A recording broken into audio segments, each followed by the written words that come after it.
법무부 장관입니다. 대한민국 정부를 대표하여 국회의원 이재명에 대한 체포 동의 요청의 이유를 말씀드리겠습니다.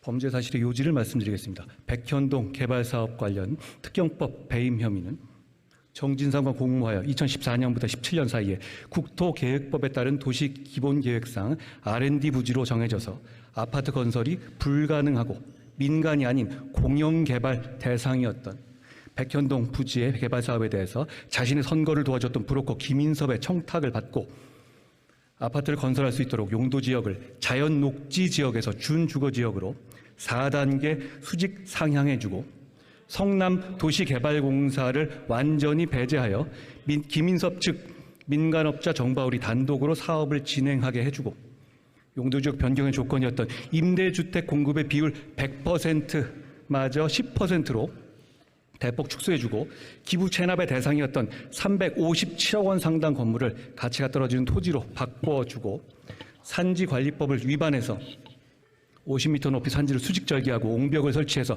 아파트 5개 동을 더 지을 수 있게 해주는 등 다수의 불법 특혜를 제공함으로써 김인섭 측의 정바울은 1,356억 원 상당의 이익을 취득했고 김인섭은 정바울로부터 이재명 시장에 대한 청탁의 대가로 77억 원을 실제로 수수했으며 공사가 사업에 참여했을 경우에 얻을 수 있었던 최소 확정 이익 200억 원을 받지 못하게 돼서 공사에 최소 200억 원 상당의 손해를 가했다는 겁니다.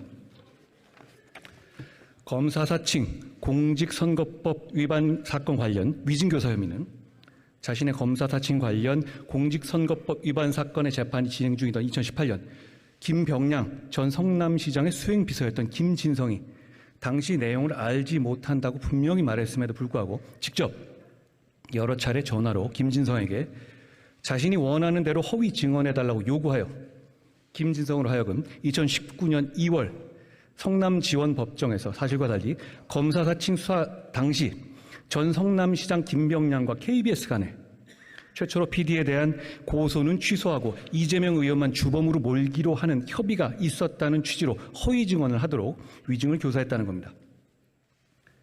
불법 대북 송금 사건 관련 뇌물 외국환 거래법 위반 혐의는 경기도 평화부지사 이화영 등과 공모하여 2019년 경기도가 북한에 약속한 500만 달러 상당의 황해도 스마트팜 사업 지원을 UN 대북 제재로 인해서 이행하지 못하게 되고 북한이 이재명 지사 방북을 허락하는 조건으로 뒷돈으로서 요구하는 300만 달러의 불법 방북 비용을 지급할 방법이 없게 되자 쌍방울 회장 김성태로부터 경기도가 쌍방울과 함께 대북 사업을 추진하면서 독점적 사업 기회 제공 및 기금 지원 등을 해달라 경기도지사와 함께 동행 방북을 추진해 달라는 부정한 청탁을 받아주는 대신에 이와 같이 북한에 줄 불법 자금을 대납해달라고 요구하여 김성태로 하여금 사채 시장 등에서 마련한 800만 달러를 정부 허가 없이 소위 환치기 수법이나 직원 수십 명을 동원해서 책이나 화장품 케이스 등에 숨겨서 중국으로 밀반출시키는 수법 등으로 북한 인사에게 전달하게 했다는 겁니다.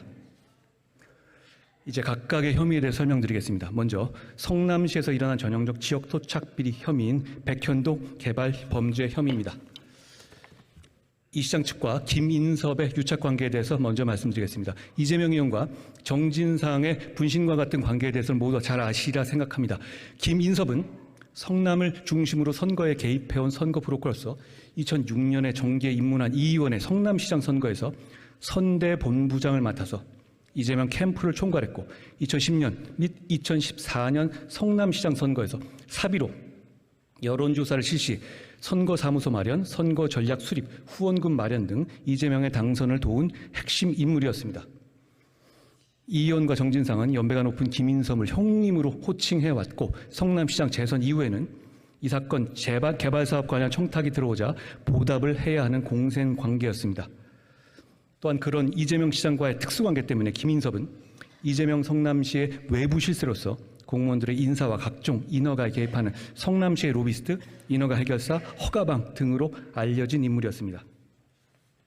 김인섭은 정바울에게 이재명 시장 측에 대한 청탁의 대가로 거액을 요구했고 그 중에 절반은 두 사람, 즉 이재명 시장과 정진상의 몫이라고 했습니다. 불법 특혜 제공으로 민간 업자에게 거액의 이익을 가져다주고 로비를 맡은 측근이 그 대가로 수십억을 취득하게 해서 이를 향후 선거 정치 자금으로 삼으려 한 것이 이 사건 범행의 동기입니다. 불법 청탁의 전달과 각종 불법 특혜 제공 경위에 대해서 설명드리겠습니다. 백현동 부지에 대해서는 이재명 시장이 재임 중이던 2014년에 수립한 성남 도시 기본 계획에서 주거 용도로서의 개발을 전면 금지하고 공익을 위해서 R&D 용도로 개발할 것과 민간이 아닌 공영 개발 방식으로 진행할 것을 명확히 규정하고 있었고, 더구나 이 시장은 주거 용도 개발이 절대 불가하다는 입장을 언론과 자신의 SNS 등에 여러 차례 반복해서 강력히 표명했고, 같은 취지에 선거 공약까지 내세워서 2014년 6월에 성남시장에 재선되기까지 했습니다. 그렇기 때문에 정바울 등의 민간업자가 백현동 개발에 참여해서 큰 수익을 낼 가능성 자체가 당시 원천적으로 차단돼 있던 겁니다. 그런데 바로 이재명 시장과 특수관계인 김인섭이 개입하면서 아무 이유 없이 이재명 시장의 입장에 180도 돌변했고, 김인섭이 이 시장 측에 청탁한 그대로 인허가 등의 불법 특혜가 모두 현실화됐습니다. 즉, 김인섭 측의 수익 극대화를 위해서 첫째, 해당 부지를 무려 4단계 용도 상향해서 자연녹지 지역에서 준주거 지역으로 전례 없이 파격적으로 용도 변경해줬고, 이게 얼마나 말도 안 되는 것인지는 부동산 개발에 조금이라도 관심이 있는 사람이라면 알 수 있을 겁니다. 둘째, 정해진 공영개발은 고사하고 성남 시민의 개발 이익 확보 수단인 공사를 아무 이유 없이 사업에서 완전히 배제해줬으며, 셋째, 기부 체납 대상 중에서 357억 원 상당의 R&D 건물을 개발 가능성도 없고 경제 가치도 낮은 정바울 소유의 토지로 교체해줘서 기부 체납 의무도 비정상적으로 축소해줬고, 넷째, 임대주택 1만 호 공급이 이재명 시장의 재선 공약이었음에도 임대주택의 비율을 100%에서 10%로 축소해줬으며, 다섯째, 분양 세대주를 늘려주기 위해서 산지관리법에서 금지하고 있던 말도 안 되는 옹벽 설치를 불법적으로 허가해줬습니다. 국민들께서 뉴스로 보시고 놀란 바로 그 옹벽이 맞습니다. 김인섭의 말도 안 되는 청탁을 들어준 겁니다. 성남시의 일부 담당 공무원들은 명확히 정해진 기존의 계획에 어긋난다는 이유로 반대했지만 이재명 시장의 뜻이란 이유로 묵살되었고, 이재명 시장으로부터의 인사 불이익을 우려한 나머지 인사 비용을 잘 봐주라는 정진상 지시에 따라서 김인섭 측에 유리하도록 업무를 위법 부당하게 처리했습니다. 이에 더하여 김인섭 측 민간업자 정바울은 공영 개발 시 따르는 공적 감시가 없는 틈을 타서 분양대금 등의 수백억 원을 횡령하여 구속 기소됐는데, 그 손해는 고스란히 시민들의 분양대금에 반영되었고, 불법적으로 허가되어 설치된 옹벽은 그 붕괴 위험성으로 인해서 소송이 진행되는 등 공사에 직접 손실을 통한 성남 시민의 피해 외에도 각종 피해가 고스란히 성남 시민에게 더해진 상황입니다. 다음으로 위증교회 교사 혐의에 대해서 설명드리겠습니다.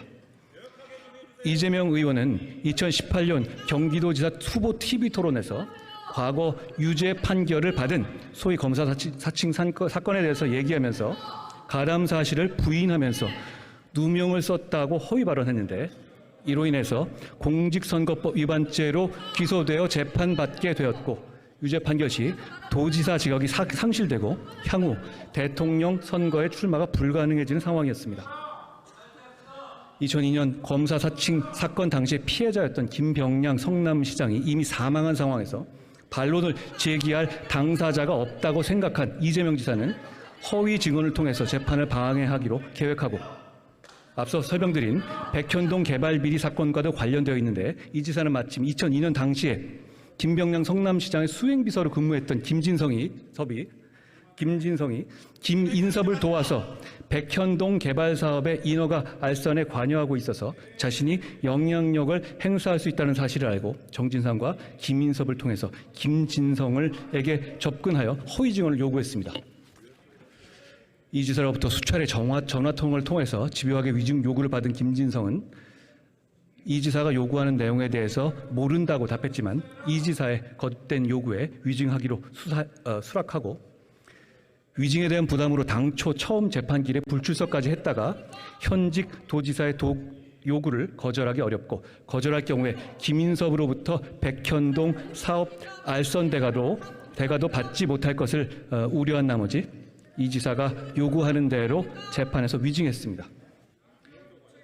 이 위증은 그냥 위증이 아니라 재판 결과에 직결된 재판 결과를 뒤바꿀 만한 위증이었고 결국 이재명 지사에 대해서 무죄가 선고돼서 확정됐고 그 결과 이재명 지사는 경기지사 임기를 무사히 마치고 대선에까지 출마할 수 있었습니다. 다음으로 불법 대북 송금 관련 뇌물 및 외국환 거래법 위반 혐의에 대해서 설명드리겠습니다. 자신의 정치적 입지 확보를 위해서 조폭 출신의 사업가와 결탁하여 개인적 이익을 위해서 거액의 외화를 유엔 대북 제재까지 위반해가며 불법적으로 북한에 제공하여 국제 안보까지 위협한 중대 범죄 혐의입니다. 남북평화 분위기 조성과 2018년 4월 1차 남북 정상회담 등에 대한 국민 관심 고조로 대북 이슈의 정치적 효용이 커지다 이재명 지사는 경기도 지사 선거 공약에 다수의 남북 교류 협력 사업 관련 공약을 제시하고 도지사 취임 직후에는 지자체 최초로 평화부지사와 평화협력국을 신설해서 이화영을 평화부지사로 임명하는 등 경기도의 대북 사업을 적극적으로 추진하기로 계획했습니다. 그런데 2018년 9월에 열린 제3자 남북 정상회담의 특별 수행단 선발에서 박원순 서울시장, 최문순 강원도 지사 등은 포함된 반면 이재명 지사는 제외됐고 이에 이재명 지사는 중앙정부와 별개로 경기도의 독자적인 대북 사업과 자신의 방북을 추진하게 됐습니다.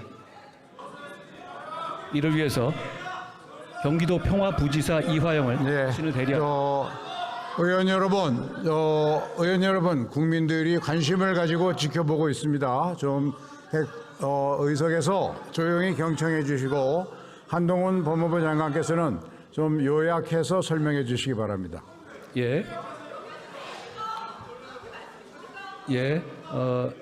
자.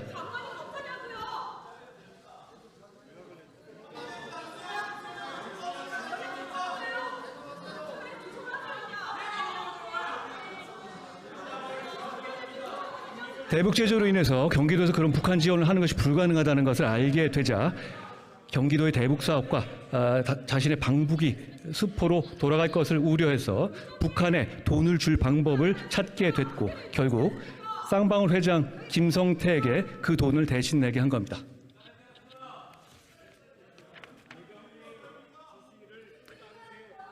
자, 결국 그 요구에 따라서 김성태는 한국에서 다양한 불법적 방식으로 환치기를 하거나 중국으로 밀반출한 합계 800만 달러를 실제로 북한에 전달했습니다. 그 과정에서 현재 해외 도피 중인 역시 조폭 출신 KH그룹 칠사주 배상윤도 김성태의 이지사 방북 추진 과정에서 2회 국제대회 비용 중의 일부를 지급한 사실도 확인됐습니다. 증거 설명입니다. 시간 관계상 극히 일부 증거만 예시하여 설명드리겠습니다. 백현동 사업 관련입니다. 이재명 의원은 김인섭과의 유착관계 자체를 부인하며 2010년 성남시장 당선 후에 김인섭을 멀리했다고 주장합니다. 그러나 이재명 의원 주장과 달리 2014년 재선 때도 김인섭이 자비로 선거사무소로 쓸 사무실을 마련하고 차명 후원금 1,000만 원까지 냈음을 보여주는 2014년 계좌거래 내역과 선거 후원금 내역, 선거사무소 건물주 이름을 빌려준 김인섭 지 2명의 진술, 이재명 의원의 주장과 달리 수십 년간 김인섭이 이 의원의 선거와 정치활동을 지원했다는 김인섭, 유동규 등 측근들의 일관된 진술,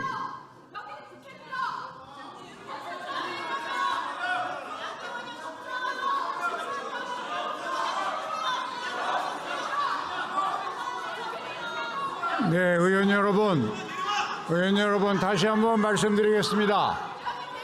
많은 국민들이 관심을 가지고 지켜보고 있는 안건입니다. 국회법에 따라서 법무장관이 제안 설명을 하게 되어 있습니다. 법무장관은 좀 요약해서 설명해 주시고 지금 중요한 부분이니까 의원님들은 경청하실 의무가 있습니다. 좀 조용히 들어주십시오. 의장으로부터 발언권을 받지 말고 의석에서 소리 지르는 행위 제발 좀 그만하십시오. 국민이 지켜보고 있습니다.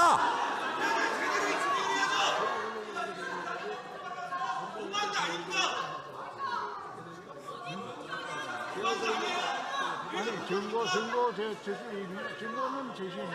증거 제시가 제일 중요한 쟁점이에요.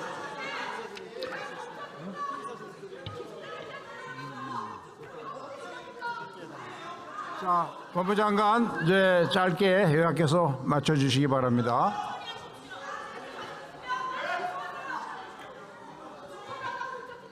자, 이재명 의원을 비롯해서 민주당 의원들께서 이 사안 자체가 증거가 없다고 주장하고 계시기 때문에 저는 국민들 앞에서 설명할 의무가 있는 겁니다.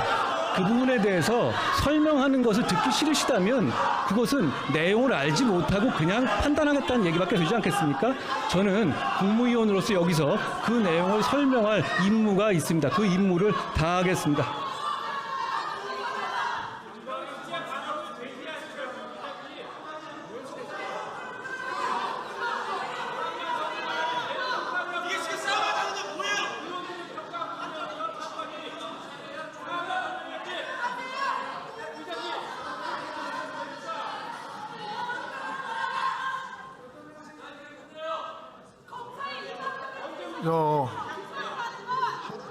법무장관님, 법무장관, 아직도 양이 많이 남았습니까?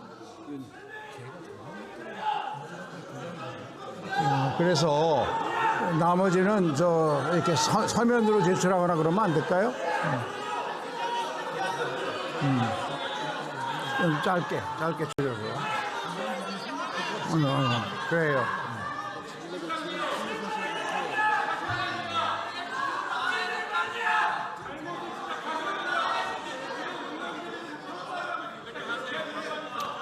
자, 말씀드리겠습니다. 자, 의원님들, 법무장관이 요약해서 설명하기로 했으니까 잠시 경청해 주십시오.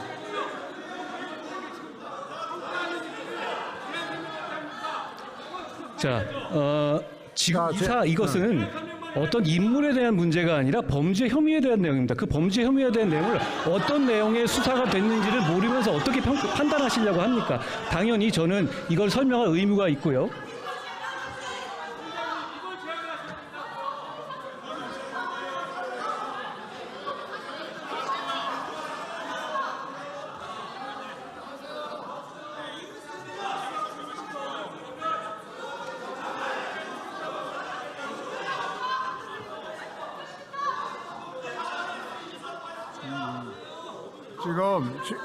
지금 의원 여러분, 지금 의석에 앉아 계신 의원님들과 법무장관이 토론하는 자리는 아닙니다. 국회법에 의해서 제안 설명을 할 의무와 또 책임이 법무장관에게 있어서 그걸 듣는 순간이고요. 법무장관은 이것이 피의사실 공표나 이런 쪽으로 연결될 수도 있기 때문에 요약해서 설명해 주시기 바랍니다.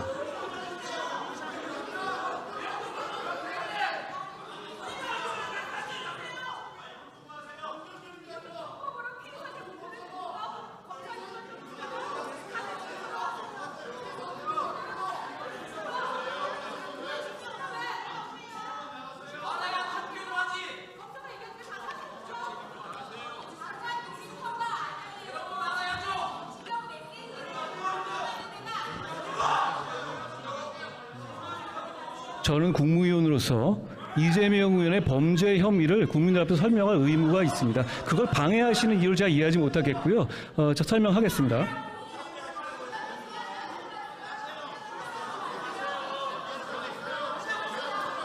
자,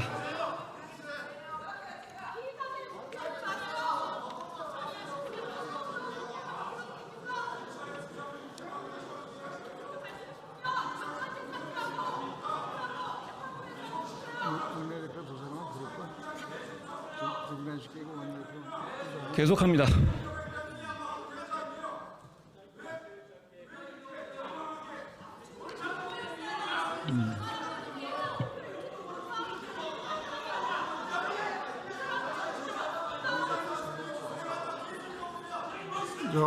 법무장관 잠시 중단해 주시고요. 교섭단체 원내대표님 앞으로 좀 나와주시기 바랍니다.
자, 그럼 그렇게 하겠습니다. 자, 의원 여러분, 예, 의원 여러분, 예, 좀 조용히 해주시죠. 잘 아시는 것처럼 이 불체포 특권에 관한 제안 설명은 국회법상 법무부 장관이 의원 국회에서 설명하게 되어 있습니다. 지금 제안 설명을 하는 자리입니다. 그런데 교섭단체별로 이 제안 설명이 지나치게 한쪽 주장을 일방적으로 해서 그동안의 관행에 맞지 않고 이렇게 되면 잘못하면 피의사실 공표 문제와 연결될 수 있으니까 그래서 의석에서 여러 의원님들이 이의를 제기하고 있습니다. 이런 점을 고려해서 이렇게 해주시죠. 법무부 장관께서는 최대한 지금도 이미 시간이 많이 경과됐으니까 국회라는 건 그동안의 관행도 있으니까 좀 요약해서 설명해 주시고 가급적 빨리 끝내 주셨으면 좋겠습니다. 그 피의사실 공표 문제가 거론되고 있다는 것을 염두에 두시고 늦어도 5분을 넘지 않도록 해 주시기 바랍니다. 그렇게 하십시오. 네, 알겠습니다. 네, 의원 여러분, 법무장관이 최대한 요약 짧게 얘기하기로 약속을 했으니까 그 대신 여러분 제발 좀 의석에서는 조용히 경청해 주시기 바랍니다. 네, 자, 경청해 주시고 법무부 장관 다시 계속해 주십시오. 예. 자, 제가 준비해 온 내용은 범죄 혐의의 내용을 설명하는 것과 이 범죄 혐의를 뒷받침하는 상세한 증거 내용들의 일부였습니다. 그런데 지금 민주당에서 이 부분에 대해서 제가 말하는 것을 막고 계시고 그래서 정상적인 진행이 안 되고 있는 상황이니까 그 부분은 저희가 이후에 서면으로 제공해 드리기로 하고 제가 마지막 부분에 체포의 필요성에 대해서만 말씀드리고 마치겠습니다. 마지막으로 체포 동의의 필요성에 대해서 말씀드리겠습니다. 대장동 위례 그리고 오늘의 백현동 사업 비리까지 모두 이재명 의원이 약 8년간 성남시장 시절에 잇따라 발생한 대형 개발 비리 사건들입니다. 지방자치 권력을 남용해서 자신의 측근들이나 유착된 민간업자들에게 특혜를 제공하고 천문학적 이익을 주는 범행의 방식이 대동소이합니다. 하위 실무자들에 대한 책임 전가 등 행태와 허위 증거 작출 등의 대응 방식도 매우 유사하며 이러한 갖가지 사법 방해 행위들의 최대 수혜자는 이재명 의원이었습니다. 한 번은 우연일 수 있지만 이재명 의원 범죄 혐의들은 동일한 범행과 동일한 사법 방해 행태가 반복되고 있습니다. 이 사건은 다수의 관련자가 조직적으로 관여한 범죄로서 이 의원의 정치적 지위와 지금까지의 수사 과정 등을 고려하면 공범들이나 참고인들에 대한 회유와 압박을 통한 증거인멸의 염려가 큽니다. 백현동 사건 관련해서 이재명 의원은 국토비 협박 등으로 용도지역 변경을 허가해 줄 수밖에 없었다는 등 사회 급조한 허위 사실관계를 주장하면서 사건 관련자들에게 가이드라인을 제시한 바 있고 바로 그 내용의 공직선거법 위반 허위사실 공표죄로 재판을 받고 있습니다. 게다가 공직선거법 위반으로 기소되자 본인이 직접 또는 전영수 비서실장 등을 동원하여 백현동 사건의 용도지역 변경 등 업무를 담당했던 공무원들에게 마치 국토부에서 용도지역 변경을 협박했던 것처럼 진술해달라고 집요하게 회유 또는 압박했던 사실도 드러났습니다. 이는 이재명 의원이 김진성에게 위증교사를 했던 것과 거의 같은 방식이었습니다.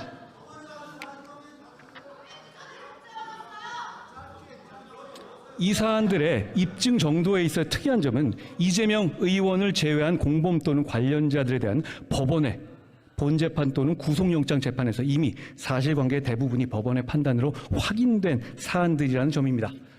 백현동 사건에서 김인석과 정바울은 이미 법원 심사를 거쳐서 구속됐고 대북송금 사건에서 이화영과 김성태, 쌍방울 부회장 방용철과 경기도 평화협력국장 신명섭, 아태업 회장 안부수 모두 법원의 심사를 거쳐서 구속됐습니다. 김진성은 처음에 이 의원 위증교사에 대해서 부인하다가 법원의 구속영장 신문 이후부터 범죄 사실을 털어놨습니다. 실제로 대장동 위례 사건부터 오늘 이 사건까지 이재명 의원이 공범이나 관련자로서 법원 심사를 거쳐서 구속된 사람이 총 21명이나 되고 불구속 기소된 사람은 더 많습니다. 이러한 대규모 비리 혐의 정점은 이 의원이고 이 의원이 빠지면 이미 구속된 실무자들의 범죄 사실은 성립 자체가 말이 안 되는 구조입니다. 예를 들어서 김인섭은 이재명 시장에 청탁하는 대가로 77억 받은 혐의로 구속됐고 자백했습니다. 상식적으로 이런 범죄 혐의들의 정점이자 최대 수혜자인 이 의원을 빼고 실무자급만 모두 구속되어 있는 것도 형평에 맞지 않습니다. 다들 아시다시피 이재명 의원 변명은 매번 자기는 몰랐고 이 사람들이 다 알아서 한 것이라는 겁니다. 그게 아니라는 증거들도 말씀드린 대로 많지만 상식적으로 그게 가능하겠습니까?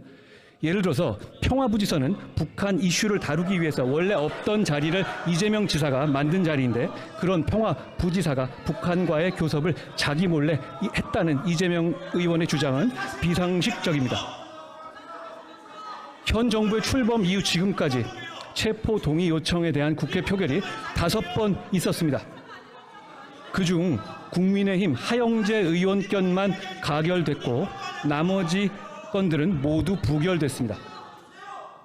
그때마다 민주당은 부결한 이유를 한결같이 검찰의 조작이고 부당한 영장 청구이기 때문에 부결한 것이라고 했습니다. 그런데 돈봉투 사건의 체포 동의안 부결 당시 검찰의 조작이라던 윤관석 의원은 며칠 전 공개법정에서 돈봉투 20개를 수수한 사실을 자백했습니다. 본인도 다 털어놓은 마당에 아직까지도 검찰의 조작이고 부당한 영장이었다고 말씀하실 분은 이제는 없을 거라고 생각합니다. 그런데 이제 이 사건에 대해서 이재명 의원은 검찰의 조작이라는 똑같은 말을 하고 있습니다. 2달 전인 7월 18일 이재명 의원이 속한 민주당 의원 168명 전원은 불체포 특권의 포기를 결의했습니다. 석 달 전인 지난 6월 19일 이재명 의원은 바로 이 자리에서 저에 대한 정치 수사에 대해서 불체포 권리를 포기하겠습니다라고 국민들께 자발적으로 약속했습니다. 여기 계신 민주당 의원님들도 이재명 의원이 임명한 혁신위도 그 약속을 높이 평가했습니다. 누가 억지로 시킨 약속도 아니었습니다. 심지어 조작 수사라고 해도 불체포 특권을 포기하겠다며 정당한 수사니 뭐니 하는 부가 조건을 달지도 않겠다고 스스로 명시적으로 약속한 것이어서 다른 해석의 여지도 없습니다. 지금은 주권자인 국민들께 한 약속을 지킬 때입니다. 고맙습니다. 투표 결과를 말씀드리겠습니다. 국회의원 이재명 체포동의안은 총 득표수 295표 중 가 149표, 부 136표, 기권 6표, 무효 4표로서 가결되었음을 선포합니다.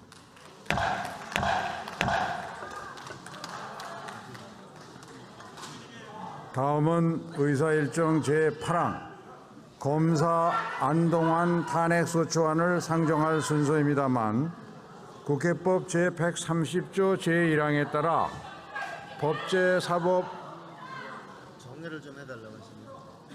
요거까지만 얘기하면 정의하면 어떨까? 이미 읽은 거니까. 다시 한번 말씀드리겠습니다. 잠시만 조용히 해주십시오.